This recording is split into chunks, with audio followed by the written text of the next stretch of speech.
मुलांमध्ये लक्ष कमी लागणे आणि जास्त चंचलता का होते आपण समजून घेऊया. ADHD काय? तुमच्या मुलाला अभ्यासात लक्ष लागत नाही का?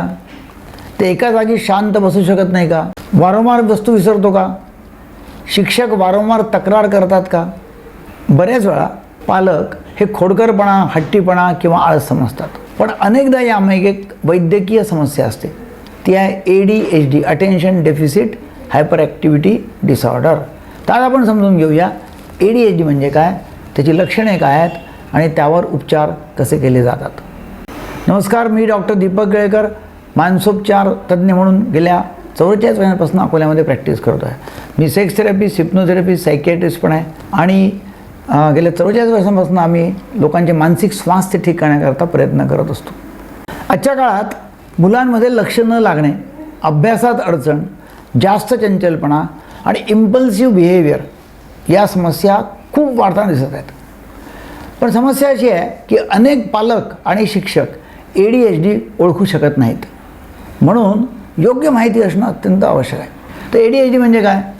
ADHD हा एक न्यूरो डेव्हलपमेंटल डिसऑर्डर आहे, attention deficit hyper activity disorder. यामध्ये मुलांच्या मेंदूच्या त्या भागामध्ये फरक असतो जे अटेन्शन, इम्पल्स कंट्रोल आणि ॲक्टिव्हिटी लेवल नियंत्रित करतात. म्हणून मुलं हे वर्तन जाणीवपूर्वक करत नाहीत. त्यांना लक्ष द्यायचं असतं, पण त्यांचा मेंदू त्यांना साथ देत नाही. हा प्रॉब्लेम आहे. तर ADHDची मुख्य लक्षणं काय आहेत?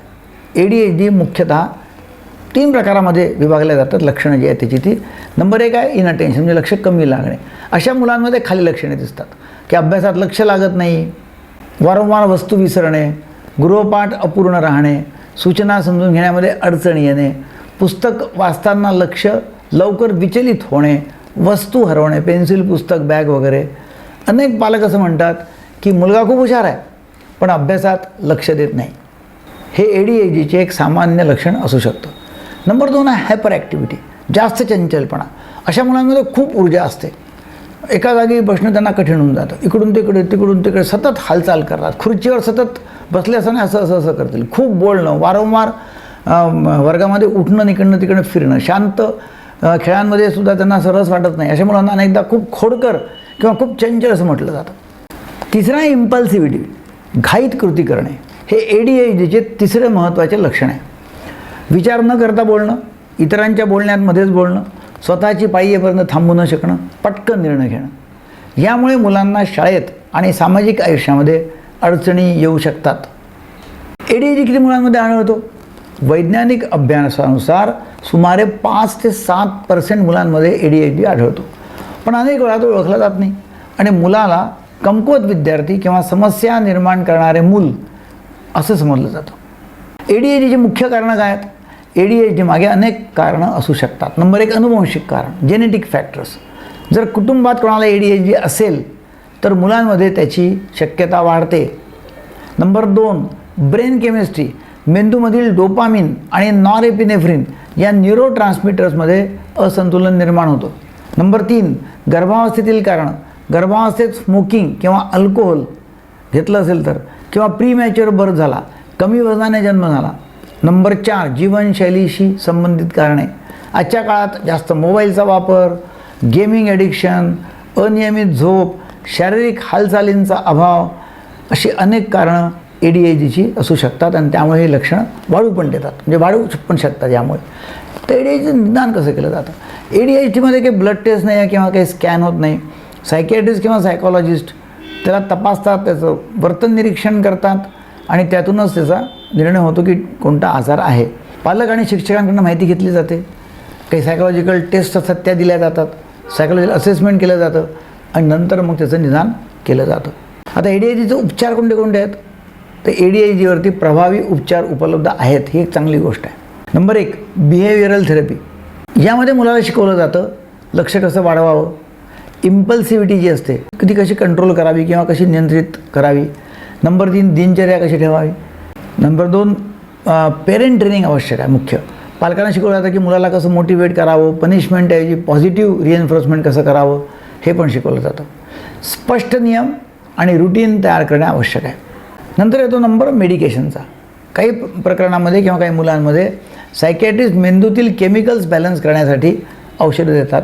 त्याच्यामध्ये ॲटोमॉक्सिटिन आहे, मिथाइल फेनिडेट आहे. ती औषधं फार प्रभावी आहेत, सुरक्षित आहेत आणि खूप चांगला बदल मुलांमध्ये घडून येतो. लाईफस्टाईल सुधारणा ADHDमध्ये जर केल्यात तर फारच चांगला म्हणजे फायदा त्यामध्ये होतो. एक आहे नियमित झोप, शारीरिक व्यायाम, आउटडोर प्ले, स्क्रीन टाईम कमी करणं, स्ट्रक्चर्ड रुटीन तयार करणं फार आवश्यक आहे. एक महत्त्वाचा संदेश आहे की ADHD असलेली मुलं कमकुवत नाहीत. खरं तर त्यांच्यामध्ये अनेकदा क्रिएटिव्हिटी, इमॅजिनेशन, एनर्जी, लीडरशिप या गुणांचा अधिक विकास असतो. योग्य मार्गदर्शन जर मिळालं तर हीच मुले भविष्यामध्ये खूप यशस्वी होऊ शकतात.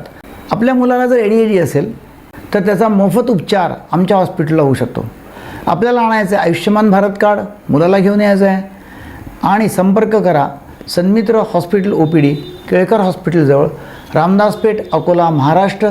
खाली दिलेल्या नंबरवरती कॉन्टॅक्ट करा. जर तुम्हाला हा व्हिडिओ आवडला आणि असेच व्हिडिओ तुम्हाला जर पाहिजे असतील तर कॉमेंट करा येस. Thank you very much.